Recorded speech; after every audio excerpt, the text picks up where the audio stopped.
रितु एक समझदार और होनहार लड़की थी। रितु एक गरीब परिवार से होती है।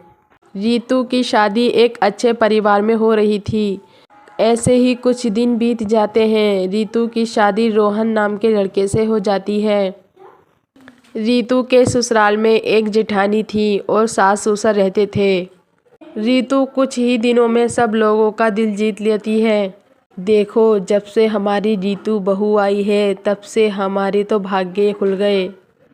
सुबह के 5 बजे हमें चाय मिल जाती है, वरना बड़ी बहू तो सोती रहती थी।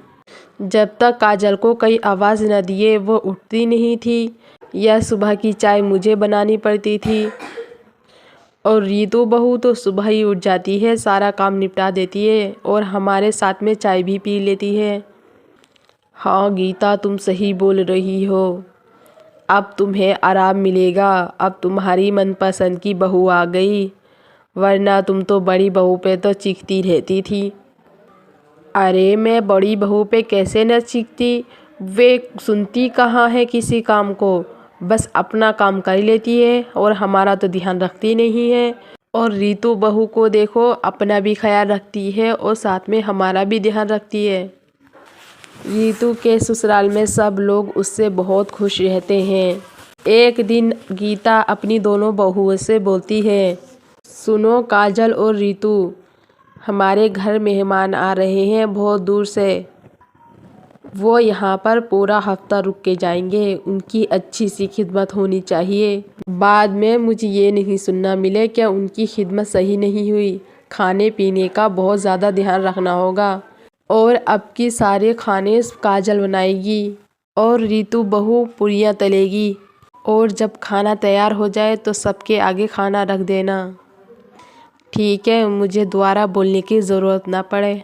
काजल बहू, ध्यान से सुन लेना मैंने क्या कहा है। जैसे जैसे बोल रही हूँ वैसे ही करना है। वैसे भी तुझे मेरी तो सुनाई आती नहीं है। कुछ सीख ले अपनी देवरानी से, कितने अच्छे से सबका ख्याल रखती है। और मुझे यकीन है रितु बहू बहुत अच्छी पूरियाँ तलेगी। गीता अपनी छोटी बहू रितु की तारीफ करती है, पर काजल को बिल्कुल अच्छा नहीं लगता उसकी तारीफ सुनकर। काजल अंदर अंदर जलने लगती है और मन में सोचती है, हाँ देखूंगी देवरानी जी कैसे पूरियाँ तलेंगी।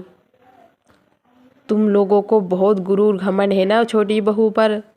मैं भी देखती हूँ कैसे तारीफ होती है मेहमानों से। दोनों बहुएं अपने अपने काम करने लग जाती हैं। रितु किचन में खाने की तैयारी करती है। अरे काजल बहू, ये घी और तेल लाया हूँ मैं, जाकर किचन में रख देना। मेहमान आने ही वाले होंगे, जल्दी से खाने की तैयारी करना। और हाँ, रितु बहू से कह दो जल्दी वो पूरियाँ तलने की तैयारी कर ले, मैं घी ले आया हूँ। काजल को रितु की बदनामी का ये मौका अच्छा मिल गया था। काजल घी और तेल को अपनी सेफ अलमारी में रख देती है।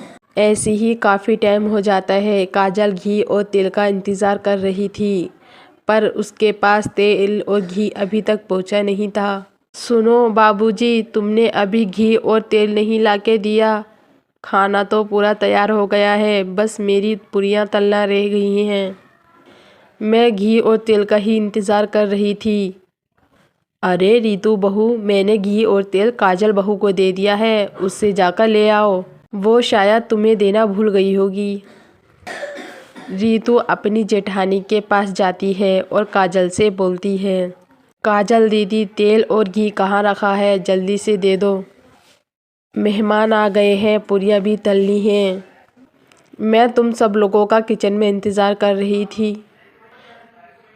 अरे कौन सा तेल कौन सा घी मुझे याद नहीं, मैं तो किचन में रख के आई हूँ।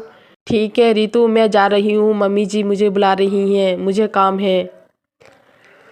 रितु से ये बहाना लेकर काजल चली जाती है। अब रितु परेशान हो जाती है। रितु के समझ में नहीं आ रहा था वो अब क्या करे। वे घर के आंगन में पेड़ के नीचे बैठ जाती है और अपनी खुद ब खुद बातें करने लगती है। अचानक से रितु को कुछ नज़र आता है। वे देखती है एक जिन खड़ा था।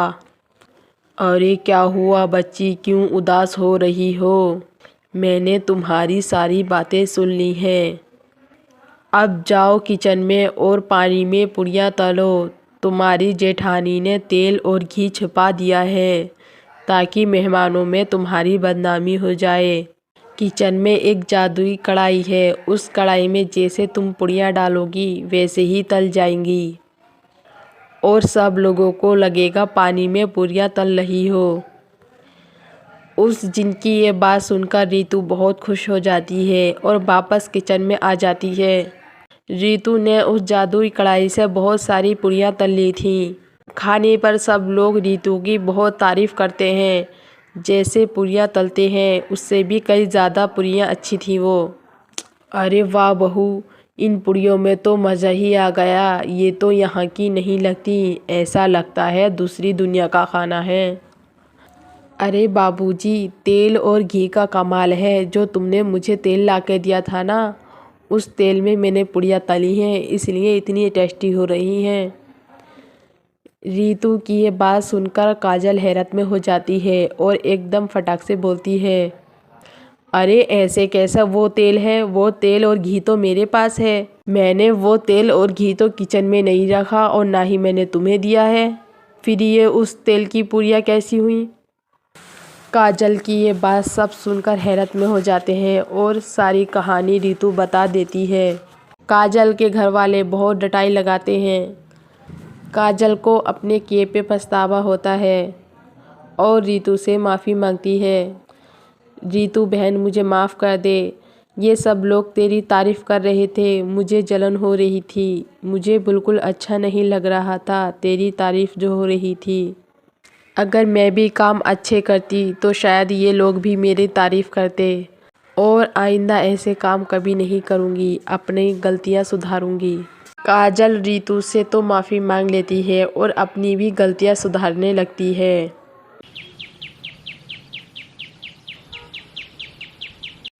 चलो ना माँ, कब तक तुम यहाँ काम करती रहोगी? चलो साथ में खाना खाते हैं। हाँ नैना बेटी, अभी रुक जाओ, थोड़ा काम और रह गया है। देखो ना नैना बेटी, कितनी अच्छी अच्छी हरी हरी सब्जियाँ आई हैं। गोभी के फूल तो बहुत ही सुंदर लग रहे हैं। मैं इन घर की सब्जियों से तो पैसे कमाती हूँ जो मैं आज तुझे इतने बड़े स्कूल में पढ़ा रही हूँ। माँ, मुझे बिल्कुल अच्छा नहीं लगता तुम बाज़ार में जाकर ठेला लगाती हो और गोभी मंचूरियन बनाकर बेचती हो। कॉलेज में मेरे दोस्त मेरी मजाक बनाते हैं। सब लोग मुझे गोभी मंचूरियन वाली से बुलाते हैं। माँ, तुमने गोभी मंचूरियन बनाना कब से सीखा और कैसे सीखा? नैना बेटी, तेरे पापा जी चीन गए थे काम करने। उन्होंने वहाँ पर गोभी मंचूरियन खाया, उनको बहुत पसंद आया। जब से वो वहाँ से आए हैं गोभी मंचूरियन बनाकर बेचते थे और लोगों को तेरे पापा के हाथ का गोभी मंचूरियन बहुत अच्छा लगता था। जब से वो इस दुनिया से गए हैं तब से ये काम मैंने पकड़ लिया। गोभी मंचूरियन बेचकर ही तो अपना पेट पाल रही हूँ और तेरी पढ़ाई करा रही हूँ। माँ, तुम देख लेना, मेरी पढ़ाई पूरी हो जाएगी तो ये काम तुम्हारा बंद करा दूँगी और अपनी अच्छी सी जॉब लगा लूँगी। नैना अगले दिन कॉलेज में जाती है। कॉलेज में एक शरारती लड़का और लड़की रहती थी। वे लोग बहुत अमीर और मालदार थे। उन लोगों को अपने पैसे पर बहुत ज़्यादा गुरूर था।